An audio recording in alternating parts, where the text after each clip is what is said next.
Hello everyone, welcome back to my channel Nursed Only. আজ আমি manual পদ্ধতিতে sphygmomanometer ও stethoscope ব্যবহার করে কিভাবে রক্তচাপ মাপা হয় তা দেখাবো। রক্তচাপ বা ব্লাড প্রেশার হলো হৃৎপিণ্ড থেকে রক্ত পাম্প হওয়ার সময় ধমনীর দেয়ালে রক্তের যে চাপ সৃষ্টি হয় তাকেই আমরা ব্লাড প্রেশার বলে থাকি। রক্তচাপ দুটি সংখ্যায় প্রকাশ করা হয়, systolic pressure, diastolic pressure. Systolic pressure হলো হৃৎপিণ্ড সংকুচিত হওয়ার ফলে যে চাপ সৃষ্টি হয়, আর ডায়াস্টোলিক প্রেশার হলো হৃৎপিণ্ড প্রসারিত হওয়ার ফলে যে চাপ সৃষ্টি হয়। স্বাভাবিক রক্তচাপ প্রায় 120/80 mmHg।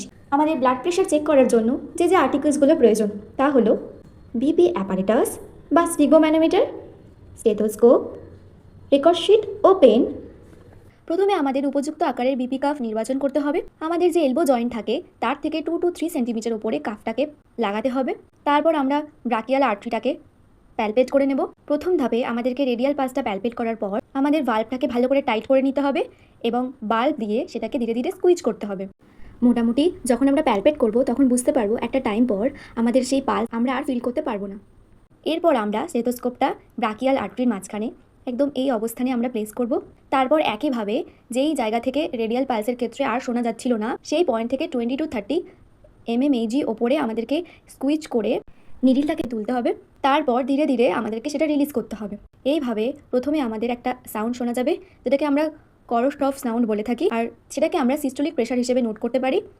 আর যখন সেই সাউন্ডটা পুরোপুরিভাবে বন্ধ হয়ে যাবে সেটাকে আমরা ডায়াস্টোলিক প্রেশার হিসেবে নোট করব। এরপর আমরা আমাদের কাফের যে এয়ারটা রয়েছে ধীরে ধীরে রিলিজ করবো এবং সম্পূর্ণ বের করে দেবো, দিয়ে আমরা কাফটা খুলে দেবো। এবার যে প্রেশারটা আসবে সেই প্রেশারটা আমরা পেশেন্টকে জানাবো। সম্পূর্ণ ভিডিও দেখার জন্য ধন্যবাদ।